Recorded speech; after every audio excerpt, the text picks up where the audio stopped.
Okay, I think we can get going. Well, look, welcome everyone.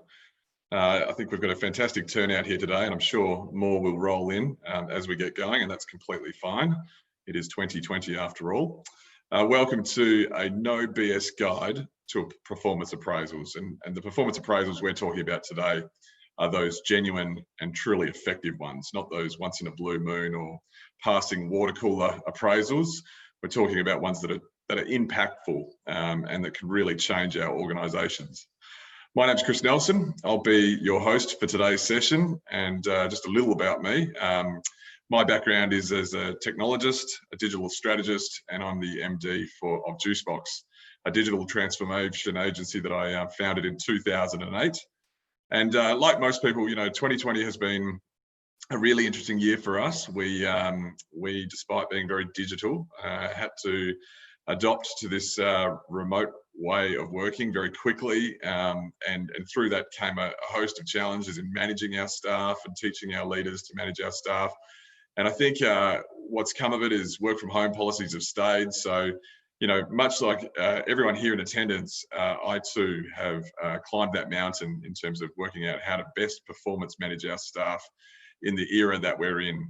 And I think as important as it is to manage them, it's also about maintaining connection, and we're going to cover a lot of that today. I'm glad to say we're joined by an awesome panel, and I think that one that can really take us through the evolving performance appraisal process mantra and the technologies that can assist you. And we bring knowledge in from each of those areas, which is going to be fantastic. So the first person I'd like to introduce is from WCA, and that's Bernard Mackin. Bernard's a senior consultant. He's got over 25 years in HR resource management. He's worked across multiple industries, including oil and gas, mining, engineering, medical and telecommunications. And he's led teams based in these locations. And he's also been on the remote side of things as well. So there's no questioning the experience he brings. So welcome, Mackin. Welcome, Bernard.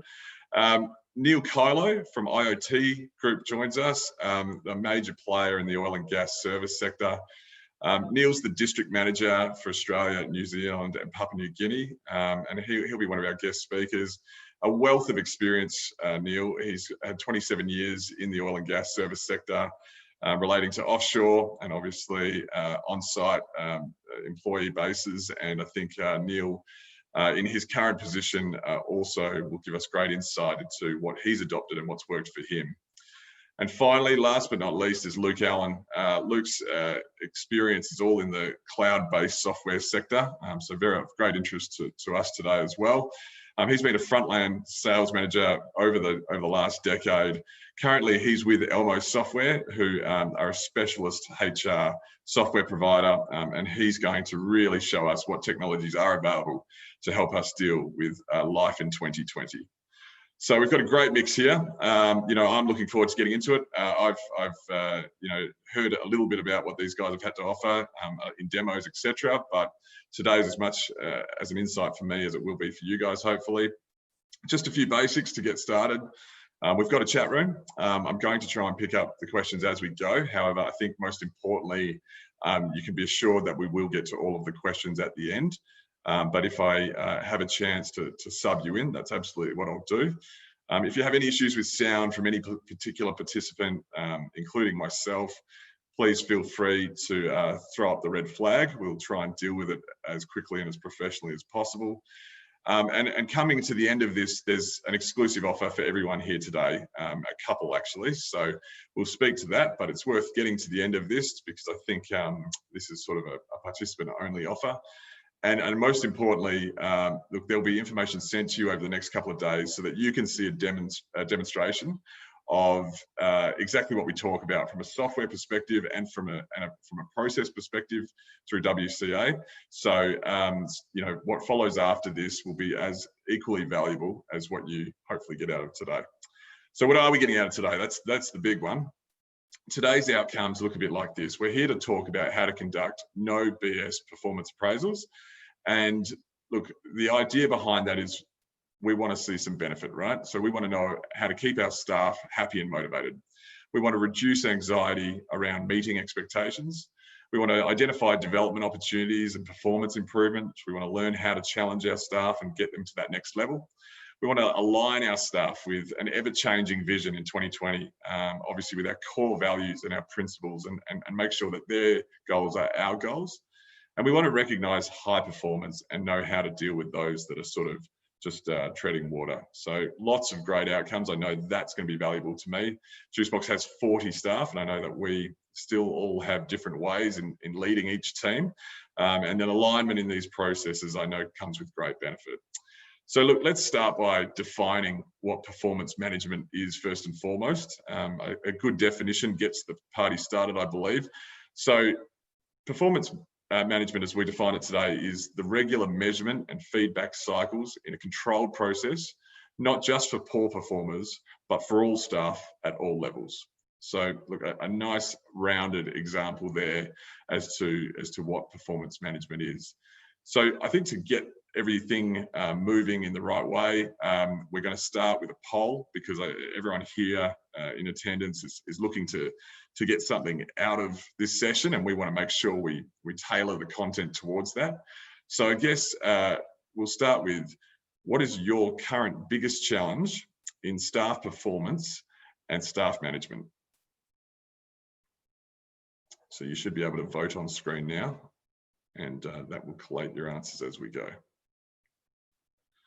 So look, we'll keep moving whilst that happens, and we'll come back to that shortly. Bernard, probably a great place to start is with you. You've had a wealth of experience in the space. No doubt you've seen the good, bad and ugly of performance appraisal. I guess the other aspect of good, bad and ugly is not at all. So that potentially that's in the bad side. But you know, why are we here? What are the benefits in performance appraisal and performance management? And most importantly, why do employers find it so challenging? Yeah, thanks, Chris, and fantastic introduction and scene set. So appreciate that. In terms of my experience, it's an interesting one, because I deal through all cycles. I deal from, you know, identification of talents and hiring to fulfill the workforce management plan, where, you know, it puts pressure on the workforce when we don't have the right people in the right seats. So we tend to spend an awful lot of time trying to find people for our teams and to grow our businesses and to offer new services to clients and keep up with demand. And through that process, just on reflection through this whole, you know, setting up this webinar, I was thinking, you know, the amount of time that I've spent talking to candidates and hiring managers and supporting hiring managers in that recruitment process. And we really do get to know people through that recruitment phase, and we talk to them about where they're headed, where they want to be in life, what their strengths are, what their weaknesses are, what they learned in past roles. And often when we actually get them into the organizations, we get down to business as usual. And what I mean by that is we actually just put them into the team and we start firing away in terms of, okay, we've got a list of laundry priorities we need to get through, and we integrate them within the organization as quickly as we can, which is great. But we don't do a terribly great job of pausing and just actually investing more time with the individual, checking in with them, having a genuine conversation about how they're going, how they're fitting in, whether they've got particular career aspirations that have remained unchecked, whether they're aligned with where the business is headed, do they understand where the business is headed, and how they can actually contribute. I find that cycle has many flaws in it, those companies that have adopted one. And when I have talked to organizations, many of them, and even within a large organization, many pockets within the business, you sort of get a bit of a groan and a sigh when you raise the subject of when was the last time you had a performance appraisal session with your staff. There's a lot of anxiety that comes with it from both manager and employee. And there's a lot of measurement if you overlay it with too much process. And it does, in my view, and from my experience, it takes away from the intent of the discussion, and it becomes more about, you know, a tick in the box exercise for many organizations that have implemented a high level process driven exercise. And from an administration perspective, it becomes a real nightmare to manage, and not enough pause and just a genuine conversation around how the person's going and how we can help them improve and what areas they should be focusing on. Sure. Okay, look, lots of great points there, and I think lots of organisations do subscribe to the fact if it ain't broke, why fix it? But I think the trepidation usually comes in the fact they're nervous about what best practice is, or they have a vague view of how often it should be conducted. In 2020, what is best practice for performance management and appraisal? Yeah, good. Yeah, that's a good question. I mean, I suppose the COVID has really turned us all on the head, and I've had the fortunate position where I've managed remote teams for more than a decade, and had teams in 12 different countries around the world, different time zones. So I've had that personal experience of actually managing remote teams, and that's been a challenge at the best of times. And you know, those people that I have had the opportunity to lead, the best feedback I've ever had is their feedback that I always connected in with them and had regular catch-ups. And I think we need to. I mean, today in today's world, we are in a constantly evolving environment.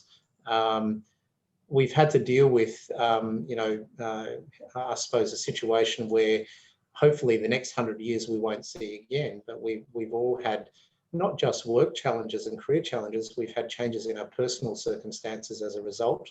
And it's impacted us at multiple relationship levels, whether it be with our work colleagues and also with our home lives. So I think more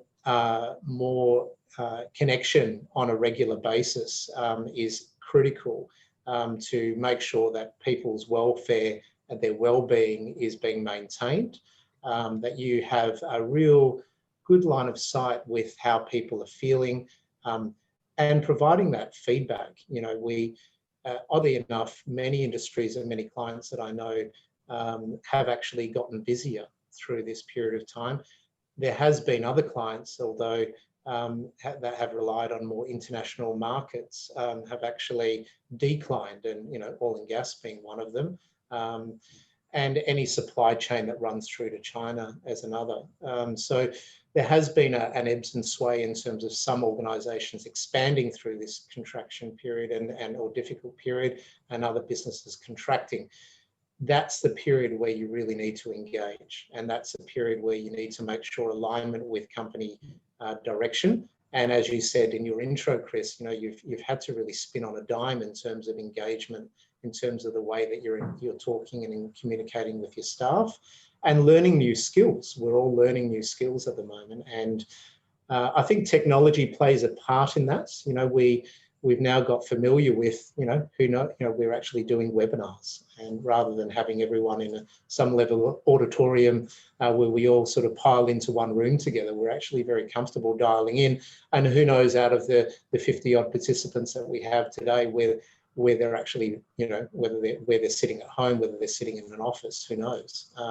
And really that's where we're headed. And I think more connection more than less is absolutely critical.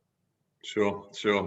Look, Neil, you're on the other side of the coin. In 27 years, you've seen a few winters. So as a practitioner, how have you found the move to a quality performance appraisal methodology, and more so, what was the response from your staff when it all went down? Yeah, thanks, Chris. I'll just start by saying the winters are much more pleasant here than they were in Scotland, so that's a bonus. From personal experience, performance reviews always seemed very time-consuming and onerous from both sides. Required a significant amount of preparation in advance, and caused a lot of anxiety for both the appraisee and the appraiser. And then there seemed to be a mentality that it was a pass or fail process. Some objectives were just continually rolled over year on year. I've even had experience with a major service company where the manager tried to squeeze through 20+ performance appraisals in the last week before Christmas, just so his KPI could be met before the year end. So yeah, it's just a pure tick and flick and with no substance to it. So yeah, we've just recently transitioned to this new appraisal system with the help of WCA, and all staff the feedback's been very positive and it's been very efficient. Most staff have welcomed the new shorter, more meaningful conversations over a cup of coffee or a sandwich at lunchtime. And the conversations are current. We're not waiting 12 months between chats and KPIs are forgotten about. And on the back end of that, the online system allows us real-time completion, so you haven't got to follow up with the documentation, the paperwork. And then the back-end reporting data allows us to align that with training development plans, budget, salary scaling, and then finding out if there's any trends between successes and areas of improvement. Sure. Well, and look, that's all very valid. I guess the annual review is a thing of the past, and I think going into 2020, we've, as Bernard said, we've all adopted. And my brother only yesterday was celebrating the fact he could go to the pub after being in Melbourne. You've gone through your challenges with your staff in 2020. What has the remote style operation done for the performance appraisals, where you can't just call a meeting on the spot with somebody or call somebody into your office to have a quick chat? How have you adopted to that sort of remote procedure? Yeah, so it hasn't been easy. The majority of the staff have welcomed the new technology. A lot of us are using Zoom and Microsoft Teams for the first time. Although we have had remote working employees for over 25 years now, be it in Papua New Guinea or in the desert in the Cooper Basin now in Mumba. And our message is that for those that are remote working and even nowadays in isolation and quarantine when they return to different states, that they shouldn't be negatively affected, from feeling included or worthy because they're not seeing that management on a day-to-day basis. I think it's very easy for companies to adopt that out of sight, out of mind mentality for remote workers.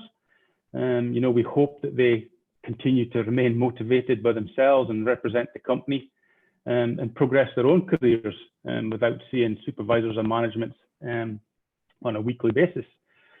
So yeah, we adopted this new, more frequent, shorter check-ins every 3 months minimum. And that allows both the employees and management and the business overall to acknowledge areas of development. We praise success and good performance, and then make sure that that's clearly communicated and understood and aligned from all parties. Yeah, sure. Well, look, I don't think any of us thought we'd be looking at a camera as much as we have this year. We previously thought it'd be going on Instagram, but instead it seems to be we're on a never-ending video chat. Luke, I'm really interested to hear from you. Technology is playing a big role in just how we operate in business, but especially in my game, the buzzwords of AI, automation, etc., get thrown around all the time, and I don't think anyone really knows from a business perspective when to adopt certain technologies. Tell us about what's happening in the HR space with technology and how this is sort of changing the game. Yeah, it is. Thanks, Chris. It's definitely my favourite topic.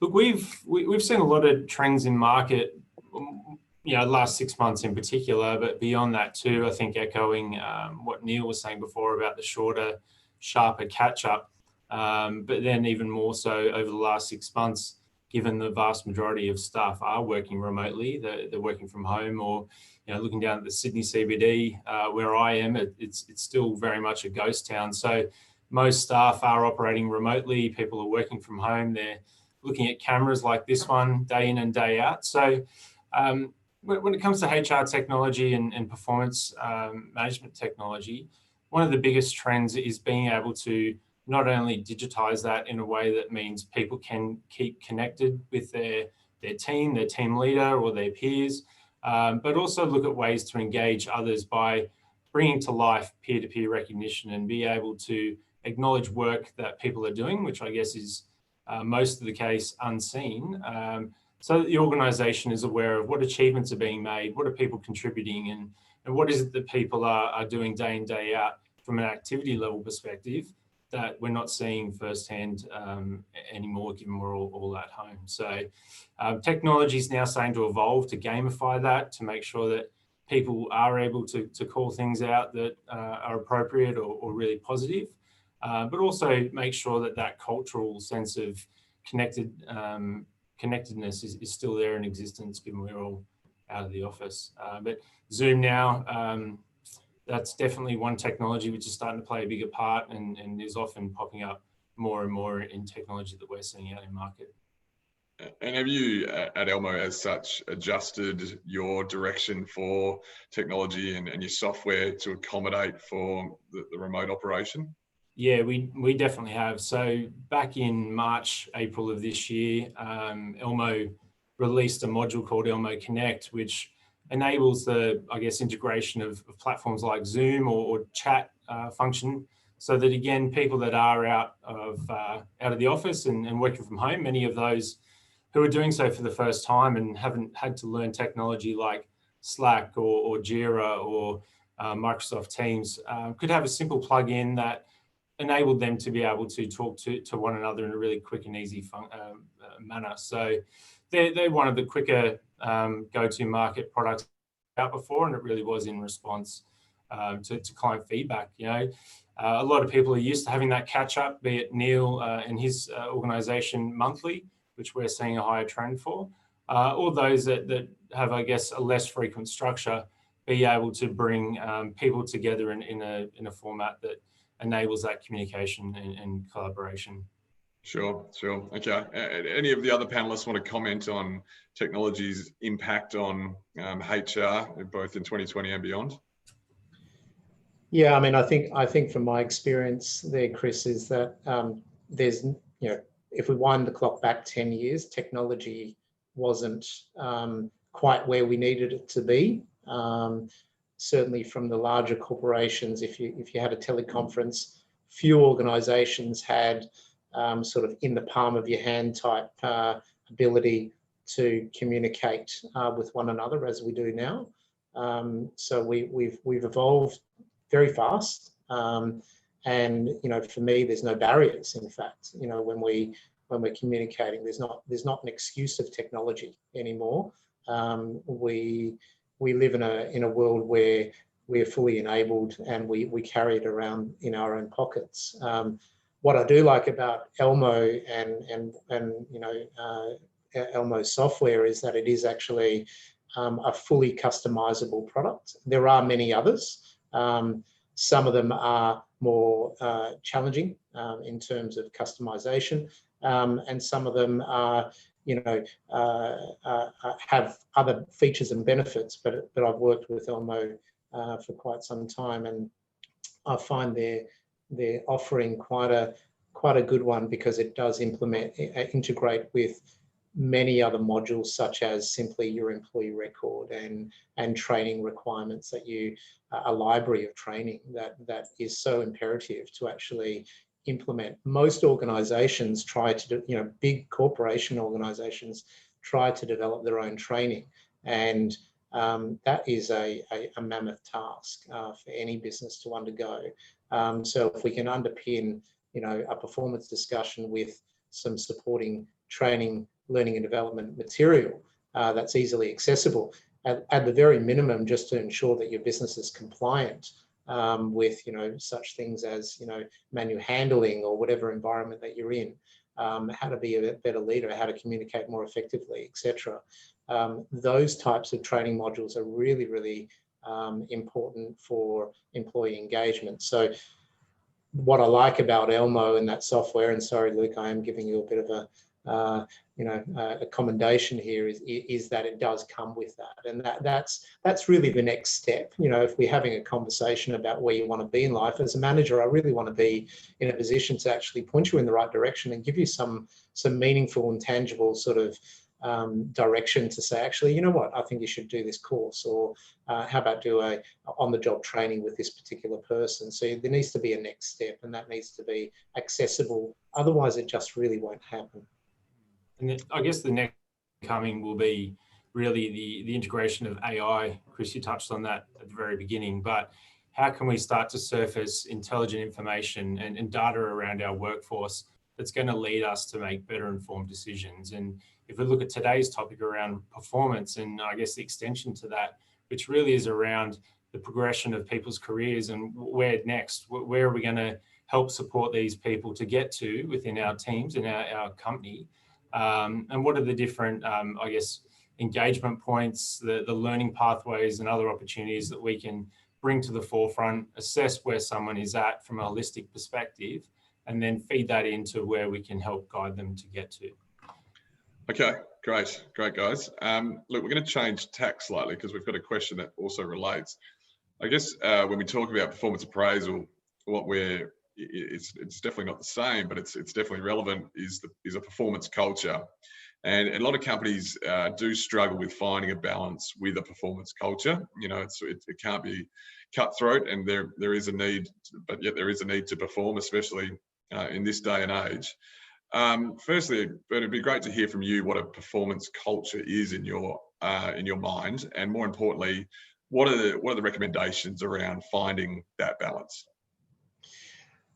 Yeah, it's an interesting one. I've seen, you know, if you like, the worst of them, where you have an organization that actually and this is really HR sort of 101 stuff. You get taught this at university, and then you see it actually rolling out in corporations, and it's quite scary that you have some businesses that actually force rank your people. So the four of us on this panel, part of one team. There's 4 boxes in terms of exceeding expectations all the way down to poor expectations and not meeting expectations. And some organizations actually force managers to actually force rank. So you can imagine the anxiety that and the type of behavior that creates in terms of, as Neil commented, one of his experiences was a manager that had 20 performance appraisals, and he realized that was on his performance KPIs, so he rushed it and didn't really make a great job of it, but he ticked the box that he actually delivered it in the month of December. How impactful it was to his team was probably pretty low, and possibly had the negative effect. But at least he ticked the box, and to a peer that decided, actually, no, I'm going to do this thing right, and it's just been a busy year, and I didn't get to that performance KPI, and I'm going to take longer and have more meaningful conversations. On a performance ranking basis, he probably would have been rated lower than the guy that actually ticked the box in doing them all in December. So I've seen that scenario, Chris, and I've also seen organizations that actually don't talk to people at all, and on that basis, from the exit, we certainly know that data tells you that the biggest driver of someone departing an organization is typically their manager. And if you're not, and one of the questions we typically ask when people are leaving is, how was the communication? Did you get feedback on your performance? And that goes to when you're actually managing someone with a performance, poor performance, or a behavioural issue, that it goes unchecked actually, and creates a culture of accepting that, oh, that's just the way that person is. He's grumpy for the first half of the day, or don't talk to him on a Monday morning. So you create this culture of well, that's just the norm, and that's what we expect the business to accept. Interestingly enough, when it does come down to poor performance and or really poor behaviours, the best outcomes are those that become the obvious, which is it shouldn't be a surprise. It shouldn't be a surprise for the team, and in fact, if this team had a decision in it, they would actually oust the person prior to the management pulling the lever, and often that's the case. I often find that the water cooler talk is actually, they should have gotten rid of Bernard 5 years ago, but he's just been hanging around and they've done nothing about him. But why do they take so long?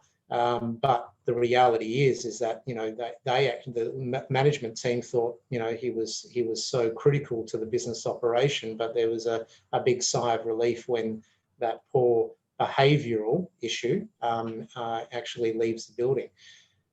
Just on that, I suppose my only tip for those that are listening is if we just simply rank attitude versus capability, if you just think of it in has the person got the right attitude and do they have the right capability? Well, that's a tick in performance management, and you're rating them highly.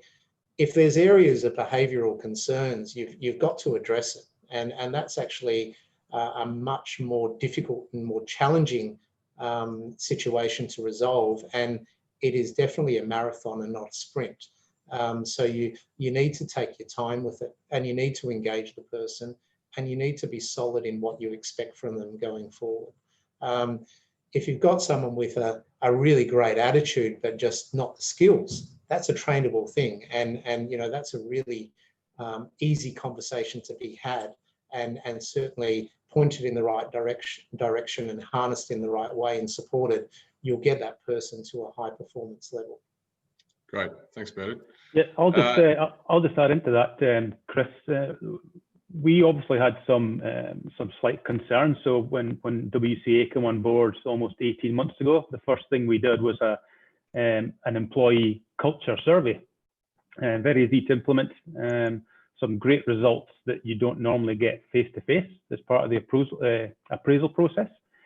And two of the key ones was communication, which has been identified already, and there was a lack of team cohesiveness.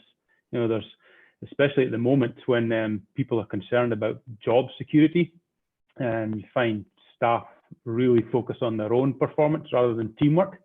But yeah, it's key for us. You can have staff with 20, 30 years experience, mentoring apprentices that just coming in, just leaving school, and great having all that knowledge, but if they can't work together as a team, it's really, really difficult. So small things, like we have fortnightly work lunches, the work subsidizes that or pays for that. We have challenges, team building sessions, all that small things that don't cost a lot of money really contribute. Yeah, great. Okay, that's fantastic. I think we're speaking a lot to culture there. Look, guys, we'll just jump back to the poll results quickly.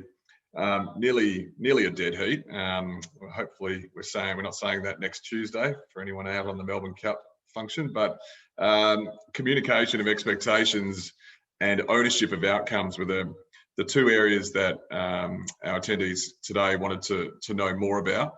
And I think a lot of that does come down to that constant and reliable and consistent process. Neil, I'm interested to hear, we've taken a real hit this year with COVID, but it definitely doesn't sub out at the end of the year. We're still going to be riding that impact for a while to come. How have you planned for altering your processes long term in wake of all that impact? Yeah, so this year has undoubtedly been extremely challenging, not purely just from COVID, but in our industry, the oil and gas industry, we're also seeing some market volatility and subsequently a decrease in operational activity. So there's less revenue coming in, jobs are at risk. So that causes some real concerns and anxiety and stress for a lot of staff. I think we have to be proactive in communicating the positives, what is coming up in the future, whether it be 6 months, 12 months, 18 months in advance, and ensuring that all staff, their individual performance is aligned with the company's success and improvements. If we set short and long-term goals and KPIs, that gives staff something to work towards. It's meaningful and makes them feel included, and hopefully alleviates that concerns of their job security going forward. Sure. Okay. Well, look, in light of the survey results, Bernard, no doubt we've got businesses of all shapes and sizes in attendance today. The communication seems like it's a really prevalent topic about how do we actually go about expressing what we see as the expectation of their performance. When is an organisation ready just to adopt a performance appraisal process? And because I think that's a big starting point. It's okay, what is our process? How do we implement it? How is it going to be consistent? And then how do we go about it? So from a starting point, when do you see it being a trigger? Is it size of company? Is it moving to remote working? What are the triggers? Yeah, if you've got people employed, you need to have some level of core expectations set. How you go about that can vary in terms of the size of the business and the type of industry and the type of people that you're employing, and the type of leader that you are. So some people approach it from a, look, let's develop a sort of a set of team core code type expectations, and that can be a very inclusive type of exercise. And I've got a few clients that have done that very successfully. And once you do that, it's actually quite very powerful from an ownership perspective, because you've actually had buy-in with the team as to what the core expectations are. You know, what are we going to stand for, and what are we going to stand against? And what's accepted and what's unacceptable in terms of behaviours and of each other. Once you get that, you actually get this call out, right? So you get this, well, Chris, I just want to commend you on this particular area that you did. Noticing that you really went above and beyond in this particular area of our team code. But conversely, if you really were below the line, then I can actually speak to you about, well, Chris, this is against our team code. Come on, we need to do better in this space. So you actually start getting that. You start seeing signs of the team actually holding each other to account, which is really powerful. But I suppose there's lots of opportunity there to engage without actually making it a process of everyone in the same room at the same time. You can certainly frame from vision. So some organisations like Neil have a sort of an overarching values mission from perhaps an international location, or a mothership, if you like. Or you've actually spent already a lot of time on values and with the team in the past, but you've not really shaped as to what that really means in terms of day-to-day operations, in terms of day-to-day performance. So it's really, well, what does this really mean? And interpreting that and actually giving some really good examples of, well, if we're saying that we're going to treat each other with respect, or if respect is one of our values, well, what does that really mean? What's 4 or 5 bullet points as examples of respect?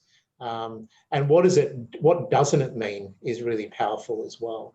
So once you've got that, I think you can actually frame up that element into your sort of performance discussion, and then you can actually start talking to people about, I really like the way that you did this, and conversely, what do you think, Chris, is your development areas around core expectations. I would like to say though that from a leader perspective, you also, if you do have managers within your team, are ranked beneath, if you like, the top man or the top woman in the business. You really do need to make sure that you're getting feedback in terms of their performance. So you need to hold your managers to a different level of account. And I think shaping it for every individual in the organisation, top to bottom, is really important. But then for those that are managing people, there needs to be an additional set of expectations set for them, so that they can actually understand that their role is actually important. Because in many organisations, you actually see the manager or the team leader being promoted as the experienced subject matter expert, but terrible at managing people, or have actually not had the investment of time from any of the businesses that they've worked for in the past of how do you become a better leader. So you need to make sure that piece is evolving constantly, so that you get better performance and better communication right through the ranks of the business. Yeah, look, lots of good points there. We at Juicebox align our Employee of the Month award specifically to a value, and when we stopped talking about single outcomes or single achievements, and more so the living and breathing of a specific value. People that weren't receiving the award did start to understand why, even if they were performing, they weren't quite living our vision. Luke, probably equally to you, you know, we all, I guess, like to think we're doing performance appraisal in some way. Bernard's made it very clear as to when to trigger sort of making that more advanced. When do we bring in the technology piece? There's probably three key areas or triggers, I guess, Chris, that we commonly see, and we work with all sorts of organisations across government and the corporate sector. But I guess the first one of those three would be the size of the organisation. So, you know, if Bob Smith's running an organisation with 8 staff, he's probably got it all covered. He's probably able to manage those individual conversations throughout the year and ensure everyone's on track and supported. But if Bob then currently, I guess, heads on a growth trajectory and nears 50, 100 staff plus, that's a much bigger organisation. There's usually a number of layers between Bob and I guess the frontline staff. So that's usually a point where the decision is made that technology is going to help with the heavy lifting, making sure that there's consistency across the organisation in how that process is run. I guess it facilitates accountability across the board too, that all team members and all frontline managers are conducting those reviews as expected. And it helps with reporting, I guess, over the line too, around where is my organisation at? You know, are people on track for their goals? And do we have a framework, whether it's been through Bernard or WCA or another organisation that's been implemented? Have we got that running the way it should within the organisation? Second comes down to maturity, and particularly at the senior level. So for a technology purchase to occur, there's obviously been the process that's been formulated. There's then that, I guess, maturity at that level that a system is needed to come in and help support all those things I just spoke about. I guess an extension to that could be a change of personnel within the senior leadership team, someone that recognises that the organisation really does need to come of age and have technology help with that. Could be low engagement within the organisation as well, which again, I think Bernard hit the nail on the head earlier. You know, our staff feeling like they're getting the training, the support, the plan in place for them to succeed, and if not, they're going to leave. Or it could be to try and address that turnover that often occurs from that perspective. And then the final point that we really commonly see is just broad technology adoption within the organisation. And I'm not just speaking about HR, although that's a real common trigger point. But if the organisation has recognised that it needs to upgrade its systems and processes, then performance management software is typically a key requirement in that. And so when you look at HR digitisation as a whole, to be able to transfer and shift the way a HR function operates into a digital environment, things like recruitment, onboarding, then performance naturally fall into line. Yeah, okay. And we've had a really great question in line with that from Anna. You know, it's all well and good that we're ticking the boxes of accountability for making sure our managers or supervisors are performing regular appraisals for their staff. How do we go back up the line and make sure that the staff are actually happy with how they're being led? Good question. Neil might be able to answer this one because he's actually implemented a process to address exactly that. Yeah, we have recently. So yeah, it's very easy for all managers to get one directional or give one directional feedback because you're appraising them based on their performance that you see and their results and performance. But sometimes a lot of their performance is hidden. You know, it's clouded from up to management. So yeah, we introduced a 360-degree survey.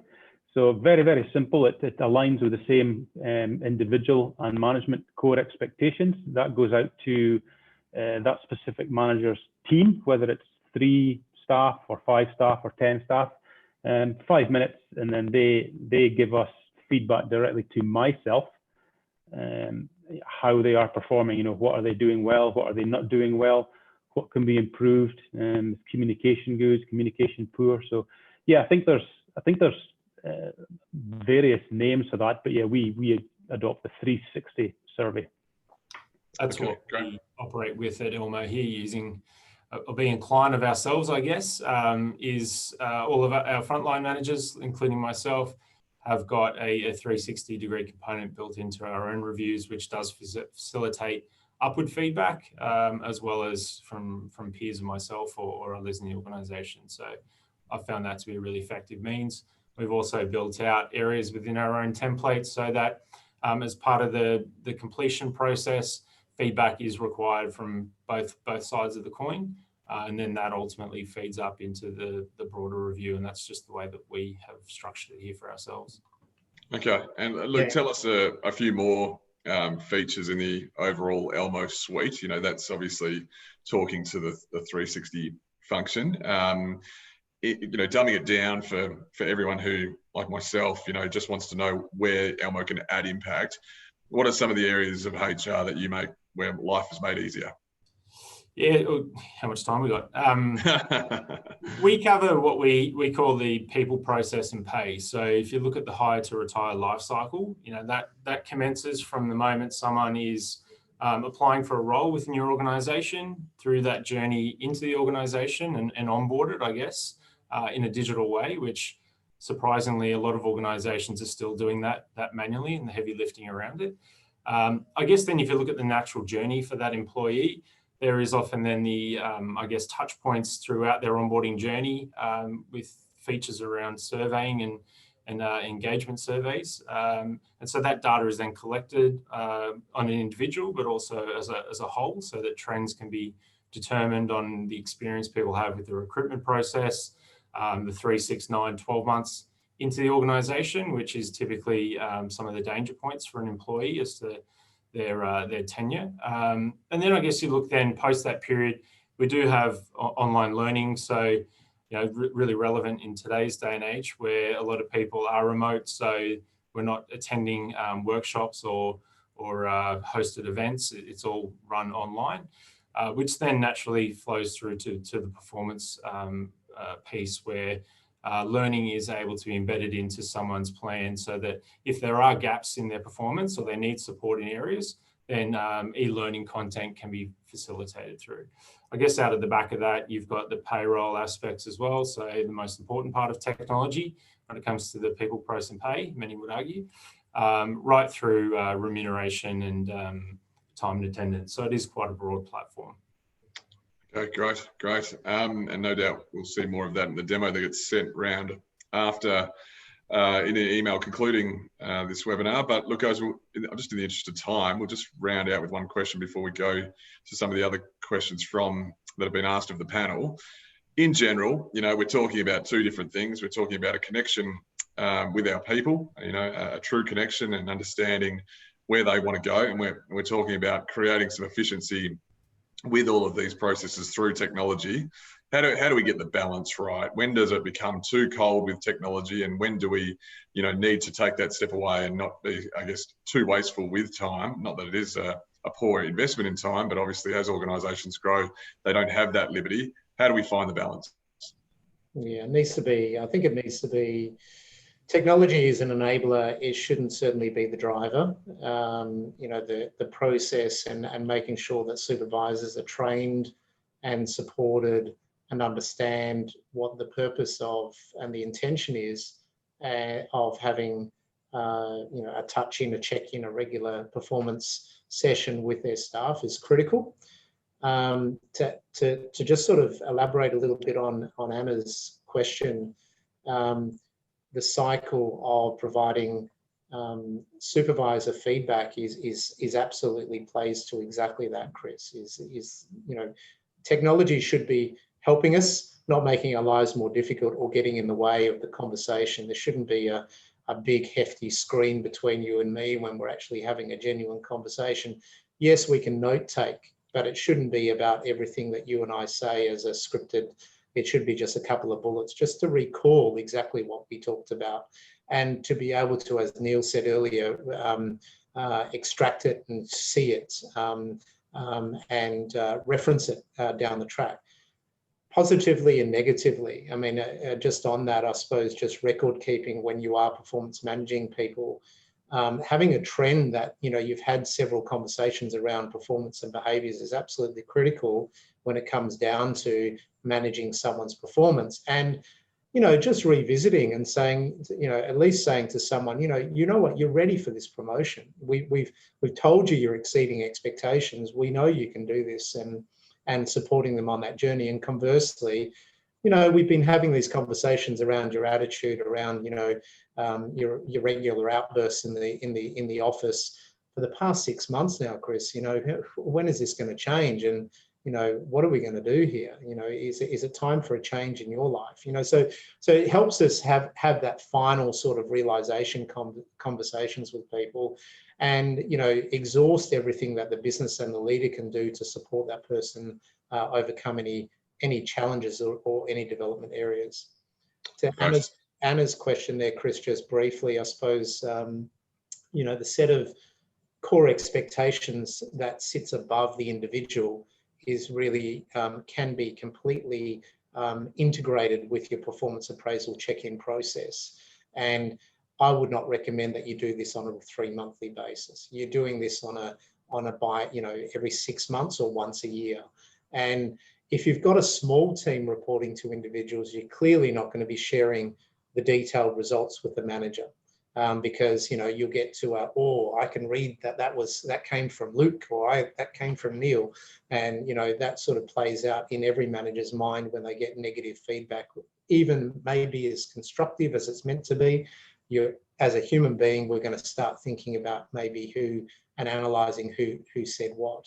But if it's just given at the high notes, as Neil has done with his team, and fed back to that individual on a high note perspective, look, this is where we see your strengths are, and these are some development areas that we're going to work on. It becomes more of a genuine and deep conversation and meaningful conversation with that manager around, well, okay, let's focus on those development areas. And if communication is concerned, how can we help you get there? And what do you need to do? And what do you think you can do to implement a few initiatives that are going to change that sort of outcome for us next time?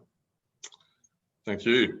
Look, that's excellent, guys. We appreciate all of that content today. I'm just going to hit hard and fast some of the additional questions that have come from the panel. Now, we only have 5 minutes, so we'll need to answer these professionally, but keep them succinct. I guess the first one, which is always a doozy, is somebody who's suffering mental health issues. How do we manage their decline in performance? Yeah, that's a really good one. Interestingly enough, I went to a one-day seminar, particularly on this subject, oddly enough, last Thursday. I was in a room at the Duxton Hotel with a panel of six lawyers and a couple of psychiatrists. So it was quite an interesting discussion. And I suppose, you know, regular touch-in is important.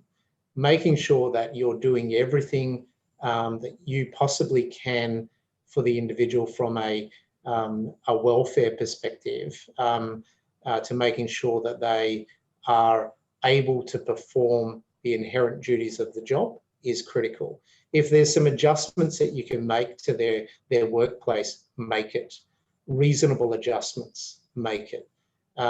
If there's any additional support, reasonable support that you can implement for them, make it. If it's unreasonable and if it is causing some issues, then you have every right to help them or encourage them to go through a return to work program.